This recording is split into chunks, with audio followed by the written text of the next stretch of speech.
Écoutez, moi je suis particulièrement heureux de cette cérémonie puisque cela veut dire, une mise en œuvre de la loi sur les archives qui a été adoptée en 2007 et qui est une des recommandations principales de l'instance Équité et Réconciliation.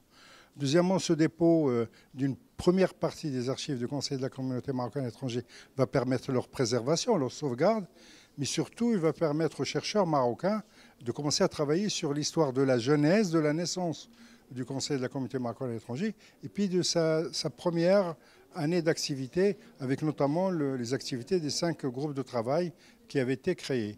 Je crois qu'il y a aujourd'hui une quinzaine de conseils de la communauté qui ont été faits par divers pays, par différents pays. Mais une des particularités du Conseil de la communauté marocaine à l'étranger, c'est qu'il a été créé suite à un large processus participatif de consultation.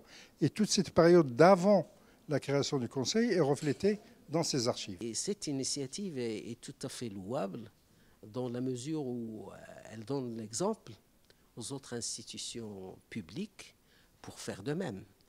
Et ce qui est louable en plus, c'est que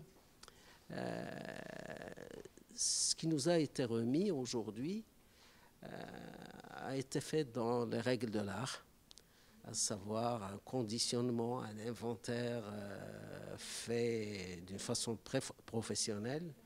Et cela permettra, dans un mois, à la rentrée, au mois de septembre, la mise à disposition de ces archives-là pour nos chercheurs et les usagers en général, qu'ils soient journalistes, qu'ils soient professeurs, historiens, sociologues ou autres.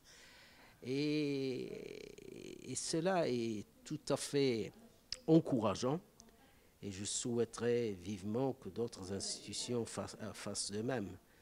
Et l'avantage, c'est que ces archives traitant de fragments, ce premier lot d'archives, parce qu'il y en aura un autre, permettra de combler des lacunes dans ce qu'on appelle l'histoire du temps présent au Maroc.